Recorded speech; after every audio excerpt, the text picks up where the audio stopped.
Iya, pemirsa masih bersama kami dalam Newsroom dan masih membahas terkait kerusakan fasilitas di Jakarta pasca demo, dan sudah bergabung bersama kami di studio ada Pak Yayat, ini selaku pengamat tata kota, Pak. Iya. Kalau tadi sebelumnya kita sudah ngobrol ini tentang kerusakan fasilitas yang dilakukan demo mahasiswa dan juga pelajar beberapa waktu lalu. Harusnya seperti apa sih tanggung jawabnya? Kemana sih Pak sebenarnya? Ya sebetulnya kita harus ada etika dalam berdemo ya. Artinya demo itu boleh, tapi jangan menambah kerusakan fasilitas publik, ya kan? Artinya implikasi dari demo itu kerugiannya kembali kepada masyarakat. Artinya apa? Kita setiap demo apakah selalu menghasilkan kerusakan-kerusakan baru? Nah, ada bagusnya begini. Etika atau tata cara berdemo pun itu harus diajarkan juga dalam konteks misalnya kalau mahasiswa. Mahasiswa kan di kampus juga harusnya ada pendidikan bagaimana cara berdemokrasi yang sebenarnya. Yang kedua, kalau demo itu anarkis biasanya orang cari batu ya kan. Merusak fasilitas publik untuk mencari bahan sebagai cara untuk melampiaskan kekesalan atau energi mereka. Nah, kalau menurut saya ada bagusnya ruang demo yang sangat terbatas dan dekat dengan fasilitas publik itu memang harus mau tidak mau harus dihindarkan. Dan saya punya saran begini. Fasilitas publik yang paling banyak dirusak itu paling besar pengaruhnya terkait dengan pelayanan publik. Misalnya pos polisi, rambu-rambu lalu lintas, kemudian fasilitas taman, estetika kota. Kita tahu fasilitas publik seperti pos polisi, rambu itu sangat penting. Bayangkan sekarang kita harus mulai dari nol lagi. Nah, kita harusnya mengajarkan kepada warga masyarakat boleh berdemokrasi, boleh melakukan demo, tapi ingat, fasilitas publik itu adalah milik bersama. Yang kedua, energi yang besar ini kalau misalnya tidak mendapatkan penyaluran, ya jangan menghancurkan fasilitas publik. Nah, juga yang tidak kalah pentingnya kalau saya menyarankan, perlu juga setiap fasilitas publik yang ada itu perlu ada kamera CCTV untuk merambu-rambu. Jadi kita ketahuilah siapa pelaku yang melakukan pengerusakan tersebut. Jadi harus ada tindakan hukum yang harus diberikan di dalamnya. Baik.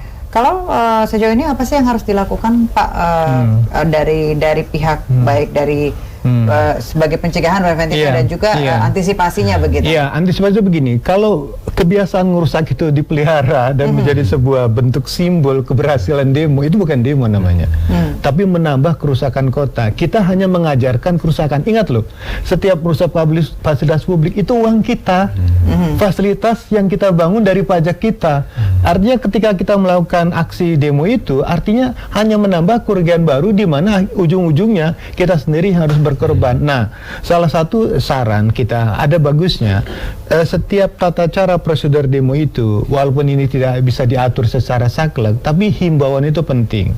Nah, yang kedua menurut saya, pemberian sanksi hukum juga harus tegas. Nah, karena kan di sini pihak kepolisian lah, karena biasanya orang tahu kalau mereka menghadapi unsur keamanan ya dari pihak kepolisian pasti dianggap public enemy kan.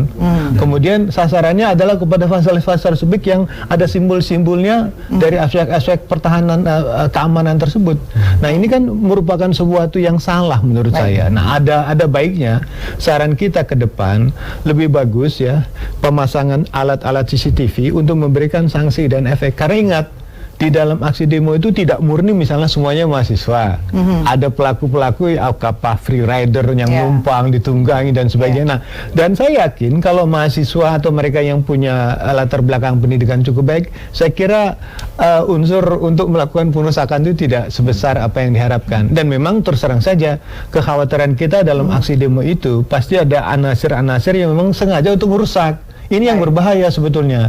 Jadi tindakan pihak kepada keamanan itu lebih bagus fokuslah pada pelaku-pelaku yang merusak fasilitas publik gitu. Baik, harus kalau bagaimana kalau pelajar Pak? Nah, begini. Yang tidak bisa diproses hukum. Tidak proses. Ini hanya mendapat catatan atau himbauan begitu ini Pak. ada bagusnya kan misalnya untuk DKI akan memberikan sanksi kartu apa itu kartu pelajar Jakarta Pelajar itu yang berupa bentuk bantuan insentif itu dicabut. Kalau ada yang merokok pun udah bagian ya, tapi untuk yang dari luar itu yang kita tidak prediksi. Nah, yang lebih sulit lagi kan ini ada pelaku-pelaku yang menggunakan seragam pelajar. Sekali lagi saya kira kalau untuk mahasiswa mungkin secara kognitif usia mereka mungkin lebih mudah diajak untuk dialog ya, tapi untuk pelajar sama pelaku lainnya saya kira ini perlu ada tindakan yang berbeda, tidak bisa disamakan. Baik, Pak Lisman, terakhir untuk closing statement kita terkait perbincangan hari ini, baru nanti dilanjutkan oleh Pak Yayat. Ya, Kalau saya setuju dengan Pak Yayat bahwa harus ada usaha untuk menata gitu loh. Demonstrasi ini kan game ini. Jadi bagaimana dia supaya jalan pada tracknya yang sebenarnya. Baik. Karena sekarang bukan track lagi kan. Kalau ada demo kan kita kabur. Mestinya kan kita ikut nonton. Kalau zaman dulu kan kita lihat, wah demo gini pesannya seperti ini, wah bisa pulang. Nah, karena begitu berdemo kesannya sudah mencekam begitu. Nah, saya kira saya setuju bahwa semua pihak harus berusaha supaya game ini berlangsung dengan baik. Dan kembali pada pesan saya yang tadi, ini juga penting, apalagi kan fokus kita kan pada koruptor kan gitu ya. Nah, koruptor itu nggak hanya harus diberantas dengan KPK, saya dipermalukan oleh publik, bisa mengurangi dia berkorupsi. Kalau menghilangkan korupsi ya, waduh itu nabi-nabi pun tak bisa menghilangkan itu. Baik, Pak Yayat, mungkin sedikit. Oke, baik. Ya, saya menyarankan gini, kalau lain kali demo yang paling banyak terganggu adalah fasilitas publik terkait dengan public transport. Itu yang sangat merugikan. Kalau misalnya pos polisi atau rambu, oke lah tidak masalah. Tapi kalau sudah public transport itu jutaan orang yang terganggu.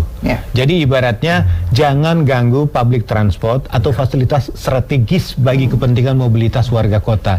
Karena demo itu tadinya kan membangun simpati, empati, tapi kalau sudah merusak, tentu tidak akan muncul simpati dari masyarakat. Saya setuju itu. Baik. Haram untuk mengganggu fasilitas transportasi. Nah, iya.